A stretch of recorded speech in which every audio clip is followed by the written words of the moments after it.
Ini dia konten yang mendokumentasikan perjalanan saya memiliki mobil CR-V generasi 2 2022 ini dalam konten Gilang RD4 K20.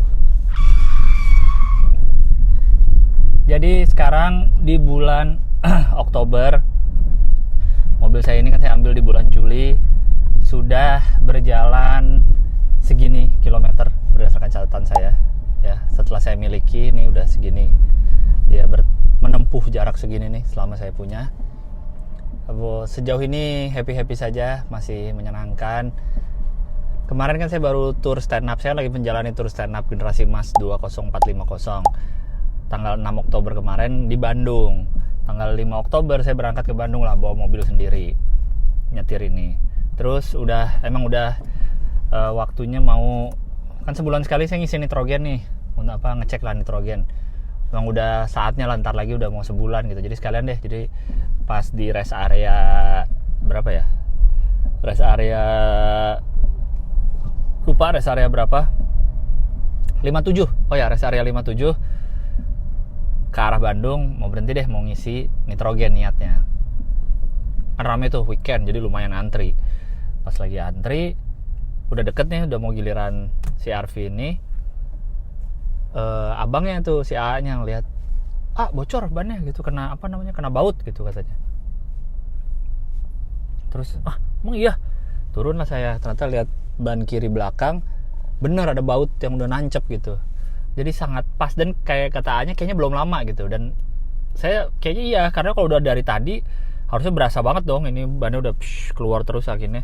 Jadi kayaknya baru-baru mendekati masuk rest area, barulah dia ke tojos baut itu.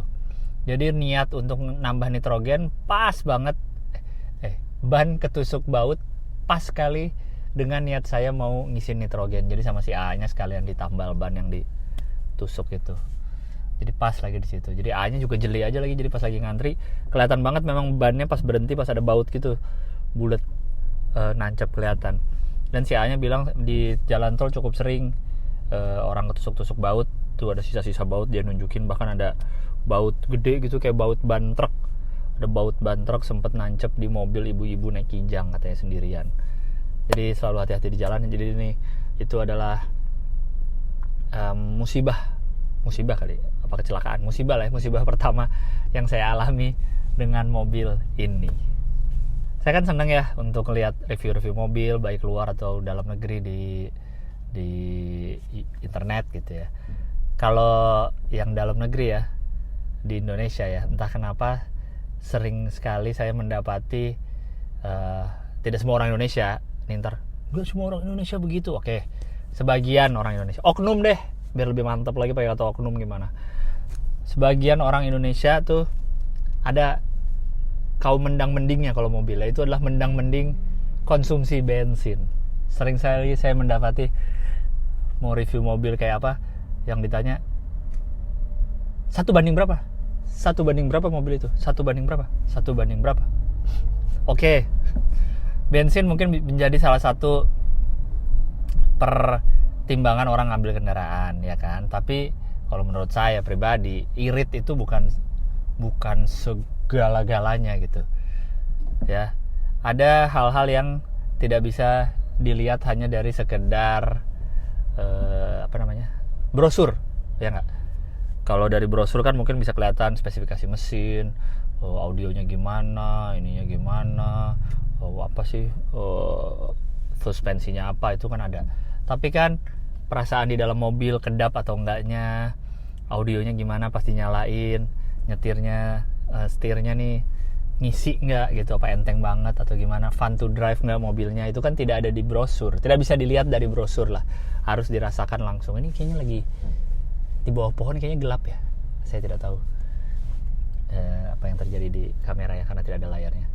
Gak apa-apa lah ya, gelap-gelap dikit, nyalain lampu deh, nah mungkin membantu ya. Ada yang tidak bisa dilihat dari brosur tapi harus dirasakan gitu. Dan menurut saya kalau bensin irit, misalnya ada mobil bensinnya tidak irit, tapi ada hal-hal yang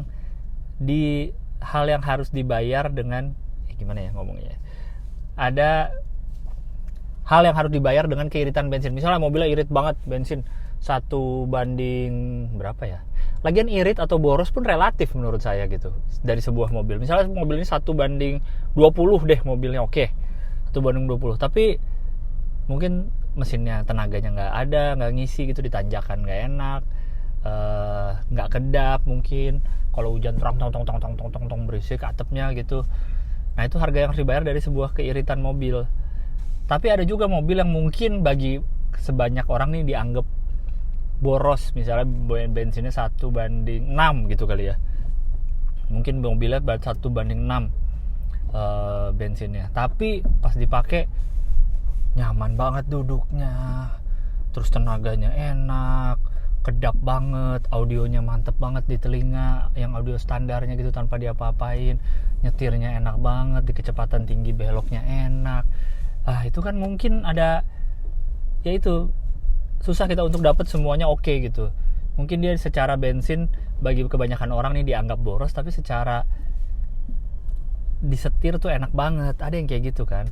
Tapi banyak orang yang ini kayaknya ya, kalau saya ketemu orang terus udah langsung di awal dia langsung 1 banding berapa mobilnya, terus dikasih tahu berapa, terus aduh boros, tapi itu udah fitur lain udah nggak akan didengerin lagi sama dia tuh.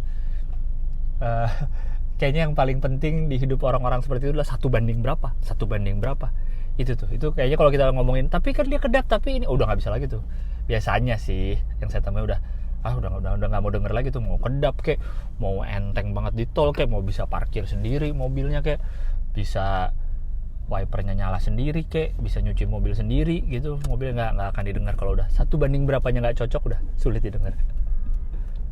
Dan untuk mobil yang saya punya, ya karena cuma baru punya pernah 2 kali ya, yang sebelumnya Ford Fiesta 2012 manual transmission 1400 cc, itu saya kan sebenarnya baru mulai ngitung-ngitungin konsumsi bensin ya.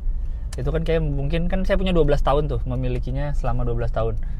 Mungkin baru aware sama soal konsumsi bensin ini mungkin baru 6 tahun terakhir kali ya, atau 5 tahun terakhir kepemilikan Ford itu. Dan itu kalau saya cek standarnya tuh di hari-hari standar dia 19, 110 mungkin ya, 19, 110. Kalau keluar kota 115, 117 Ford itu. Tapi menurut saya untuk mobil terakhir sebelum dijual bahkan 17, 18 gitu di dalam kota, nggak tahu kenapa gitu. Udah dicek di bengkel resmi tetap tidak menemukan jawaban apa yang salah dari mobil, sehingga kok kayaknya makin boros mobilnya. Nah bagi saya Ford Fiesta dengan bodi sekecil itu, mesinnya kecil, terus bagi saya pribadi bawa barang sulit, bawa naruh car seat dan bawa barang-barang bayi karena kapasitasnya kecil gitu. Karena kapasitasnya kecil, menurut saya itu boros hitungannya ya, untuk 1.8 tapi bodi kecil, tenaga juga kecil, dan sayanya juga nggak happy gitu makanya, karena ini ya, nggak happy-nya karena butuh space lebih banyak gitu di mobil. Jadi kayak sebel sendiri, nggak worth it jadinya untuk konsumsi bensin segitu dengan mobil kecil gitu. Lalu akhirnya saya gantilah dengan mobil ini, space besar, bodi lebih besar, tapi mesin juga lebih besar, 2000 cc K20 itu, dengan segala macamnya. Saya udah tes beberapa, ini kan semua lagi-lagi konsumsi bensin tuh banyak banget variabelnya, tergantung lagi ngisi bensinnya pakai apa, terus lagi medan yang ditempuhnya gimana, banyak tanjakan kah, banyak turunan kah, banyak ngerem kah, banyak ngegas kah, belum lagi cara nyetir kita juga kan, cara kita ngegas apa pelan-pelan, apa tiba-tiba gas kenceng rem, itu kan juga ngaruh, jadi variabelnya banyak. Untuk mobil CR-V ini sejauh ini saya pakai 3-4 bulanan ini, di dalam kota hari baiknya mungkin lagi 1.8 tuh lagi hari baik tuh, entah kenapa bisa 1.8, 1 banding 8, 1 liter untuk 8 km. Pernah juga 1.6, pernah mobil ini 1.6.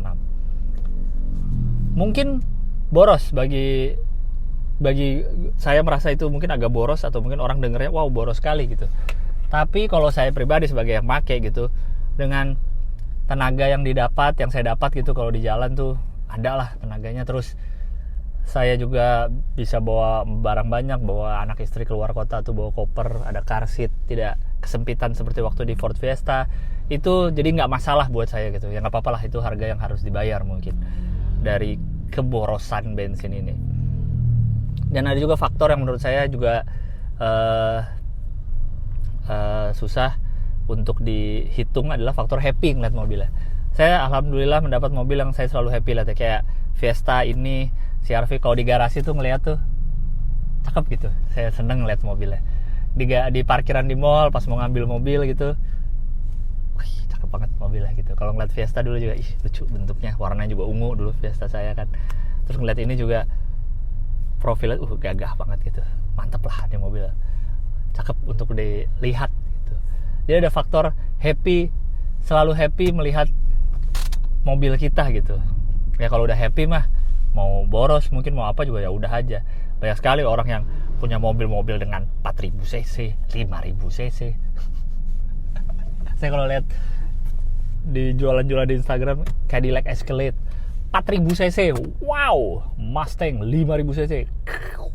Apakah Anda akan nanya ke penjual itu, 1 banding berapa mobilnya? Nah itu dia faktor-faktor happy. Jangan sampai kita lihat ke garasi atau lihat mobil kita kayak setiap mau jalan pakai mobil kita, aduh nih padahal gue nggak mau beli mobil ini, nggak pernah mau saya dipaksa beli MPV 3 baris ini, baris ketiganya cuma dipakai setahun sekali pas lebaran, kalau bukan karena mertua yang nyuruh gue juga nggak akan beli gitu, misalkan kayak gitu. Atau lu happy-nya melihat mobil lu, aduh cakep banget nih mobil gue nih, ada strobonya di atas dan ada strobonya di grill depan. Keren sekali mobilku. Mungkin ada yang happy-nya kayak gitu. Ya tidak apa-apa juga. Mungkin Anda happy dengan totot di jalan atau dengan lampu rem yang warna putih ke pengendara belakang.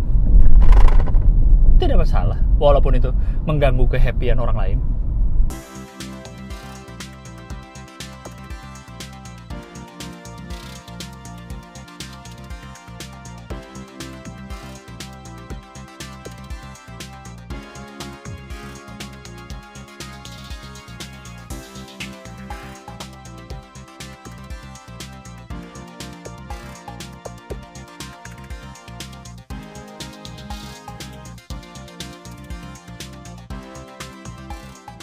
Jadi ini yang sudah saya lakukan lagi di mobil saya. Jadi waktu itu saya nyari-nyari di toko lagi di bengkel yang Berkah Jaya Abadi itu yang di episode sebelumnya saya ceritakan. Itu katanya yang udah harus diganti lagi adalah kampas rem untuk rem tangannya.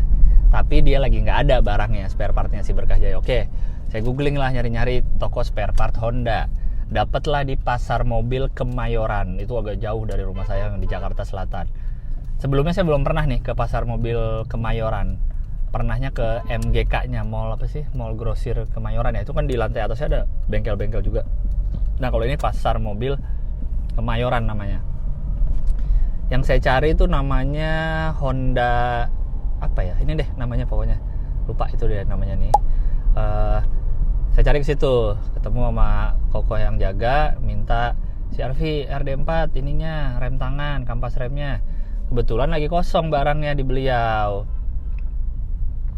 Barangnya lagi kosong. Tuh dia nunjuk tuh di seberang tuh ada tuh di toko Honda yang sana, ada dia kayaknya, mintanya aja gitu. Jadi Pasar Mobil Kemayoran tuh bentuknya ya kayak parkiran luas tapi ada banyak toko-toko bengkel-bengkel gitu. Saya lah ke depan ini, namanya Bersinar Honda Motor atau Bersinar Motor Honda. Masa ya itulah namanya. Itu saya tanya lah, ada nggak rem tangan, kampas rem tangan untuk CR-V RD4 ini? Dia bilang ada, tapi third party alias bukan yang ori. Tapi ya udah deh, nggak apa-apa, saya pengen coba juga. Harganya 240.000 kalau nggak salah. Nanti saya cantumin bon terakhirnya di sini. Harganya kalau nggak salah 240.000. Oke. Terus sebelumnya saya juga udah beli pelipit karet. Pelipit karet tuh karet-karet yang di bawah nih, di kaca-kaca 4. Karena pelipit karet yang bawaan ini tuh udah jelek lah. Itu kayaknya bekas di stikerin gitu, jadi kayak udah berkerut-kerut gitu, jelek. Akhirnya saya belilah di Tokped, beli di Tokped sendiri, cari-cari, terus belum dipasang-pasang karena pengen masang sendiri takut salah ya. Perlu banyak tutorialnya sih di YouTube, cuma takut lah nyopot-nyopot segala macamnya, takut salah. gitu. Sekalian deh kalau ke bengkel minta sekalian pasangin pelipit karetnya. Jadi kemarin ya udah sekalian deh minta pasangin pelipit karet. Terus oke, lagi dikerjain nih, bannya dicopot buat masang rem tangan kampas remnya. Pas dicek, jadi kan di bannya tuh ada bulatan gitu kayak apa ya, kayak piring, kayak mangkok lah gitu. Nanti si rem tangannya kalau lagi kita rem tuh ngegigit ke samping-sampingnya gitu. Nah, katanya si lingkaran yang kayak mangkoknya ini sudah tidak lingkaran sempurna gitu, jadi harus dibubut. Saya juga tidak terlalu ngerti sebenarnya kan, tapi yaudah deh, udah bubut aja gitu, kayak gitu. Jadi akhirnya lah dibubut dulu si piringannya itu buat dudukan si krek buat nyangkutnya. Jadi sebelumnya rem tangannya bawaannya tuh kayak untuk ngerem itu harus narik banget si rem tangannya. Dan kalau kalian belum tahu, bentuk rem tangan CR-V RD4 ini bukan ditarik kayak biasanya ke atas gitu, ngek gitu kan biasanya. Rem tangan saya Fiesta juga gitu narik. Ini rem tangannya begini bentuknya, jadi di grek gitu, ditarik sini lagi. Ada pencetannya di sini, tarik gini. Seperti itu. Jadi udah kurang gigit, jadi mau saya ganti. Terus pas pelipit karet yang saya beli mau dipasang, ternyata kurang pas karena itu kan tidak ori juga ya, third party. Kurang pas. Jadi pas aslinya pas dipasang kayak masih ada sisa bekas aslinya, jadi aslinya kayak lebih lebar dikit. Nah, si toko bersinar ini jual juga. Terus dia bilang, udah yang cobain dulu aja yang punya saya nih, kalau misalnya lebih cocok pakai, kalau enggak juga nggak apa-apa, yang penting dicoba dulu lebih pas apa enggak. Akhirnya pas dicoba punya dia pas gitu, tapi akhirnya saya nggak beli 4 semua, beli 2 aja. Kalau nggak salah yang depan sih yang dari Bersinar Motor, yang belakang tetap yang saya beli dari Tokped gitu. Jadi beli lagi nambah 2, yang mana pelipit sebenarnya udah beli 4, tapi tambah lagi 2 di depan, sama yang belakang pakai yang udah saya beli sebelumnya. Seperti itu. Ini kayaknya gelap lagi ya. Seperti itu gitu. Jadinya total yang saya lakukan di Bersinar Motor itu adalah beli spare part rem tangan, masang rem tangannya, beli spare part rem tangan, beli pelipit karet 2, jasa pasang rem tangan, jasa pasang pelipit karet, sama jasa bubut. Itu dia yang saya lakukan di sana. Kurang lebih harganya segini. Mahal atau murah itu? Saya juga tidak tahu. Terus juga ada ini kan CR-V ini ada ban serep di belakang ya, ada kondeknya lah gitu. Cuman dia bukan, pas dapet tuh bukan yang, kan ada tuh CR-V yang Gen 2 yang ada tutupnya gitu, yang tutupnya sewarna body. Nah, ini nggak ada nih. Saya nggak tahu ya apakah emang tidak ada atau emang apa hilang. Nggak nanya juga ke yang jual ini, ya udah aja gitu. Karena saya lihat ada yang pakai sewarna body gitu, ada tutupnya, mungkin itu yang facelift kali ya, tapi nggak tahu juga. Akhirnya saya carilah cover yang karet, karena inget dulu di rumah orang tua pernah punya Veroza 4 pintu gitu, dia pakai ban gitu belakangnya, pakai ban serep juga, jadi terus ditutup pakai cover gitu, bisa ada gambar-gambar ya. Coba cari deh. Akhirnya carilah di Tokped, nemu tempat yang bisa custom sebenarnya, tapi bingung mau custom apa. Terus juga yang pilihannya kayak tulisan Honda, tulisan CR-V gitu, kayak nggak, kurang. Akhirnya belilah yang hitam polos aja, pakai karet gitu. Bahannya oke sih, pakai karet gitu, terus pas karena kita masukin ukuran ban serepnya waktu sebelum beli. Terus juga ternyata memang cover yang kain gini tuh penimbun air hujan. Jadi kalau misalnya habis hujan tuh, kalau kita buka bawahnya air tumpah semua di dalam situ. Ternyata begitu. Lalu karena saya lagi jalan tur kan, terus konsepnya kan poster pejabat gitu yang agak norak-norak ya. Jadi sekalian aja deh bikin untuk cover ban gitu, biar kalau saya pakai lagi jalan gini nih, kayak sekarang nih lagi pakai nih. Kalau inget-inget lagi ada itu agak malu juga karena ada muka saya di belakang begitu. Aduh. Akhirnya saya bikin, terus saya pasang lah di belakang, kasih QR code untuk nyambung ke video YouTube yang jelasin tour stand up saya. Jadi sekarang lagi pakai yang itu belakang karena lagi jalan tour nih, biar orang lihat siapa tahu ada yang scan. Sempat ada yang komen tuh di videonya, saya ketemu, saya scan aja dari video itu, dia komen di videonya. Ya begitulah yang sudah saya lakukan ya. Ini cerita dokumentasi berikutnya. Jadi habis ganti tambah cover sama ngurusin rem tangan, bubut, dan pelipit karet. Sekarang rem tangannya sudah mantap, sudah lebih menggigit daripada sebelumnya. Begitu. Dan itu juga udah saya kasih tahu kalau mobil ini 1 banding berapa ya. Karena menurut saya perdebatan 1 banding berapa tuh nggak ada habisnya gitu. Udah gitu kadang yang dibandingin nggak seimbang. Yang satu mobil kecil mungkin 1200 cc dibandingin sama mobil yang 2000 cc, ya nggak seimbang perbandingannya. Ih boros ya gitu. Ya iya, mesinnya lebih gede gitu. Ya beda, mungkin sekarang kan ada mesin hybrid yang jauh lebih, mobilnya udah mantep, tenaganya oke, mesinnya hybrid jadinya sangat irit mobilnya gitu. Ya itu mahal, tapi harga yang harus dibayar adalah mahal. Ya gitu. Jadi mungkin sekarang ada juga yang semuanya ada gitu ya, udah mah irit, fiturnya juga oke. Cuma untuk mobil-mobil biasa ya coba dilihat fitur-fitur lainnya lah. Tidak semua bisa dibandingkan hanya dari 1 banding berapa mobilnya, karena tidak akan ada habisnya. Kalau mau irit banget, ya udah tidak usah dijalankan mobilnya, di garasi saja, diam, tentu akan lebih irit bensinnya. Terima kasih ya sudah menyaksikan episode Gilang RD4K20 kali ini. Semoga bisa membantu referensi bengkelnya. Kalau ada info-info bengkel lagi, boleh di sharing ke saya. Sampai jumpa di episode berikutnya. Jadi mobil Anda 1 banding berapa?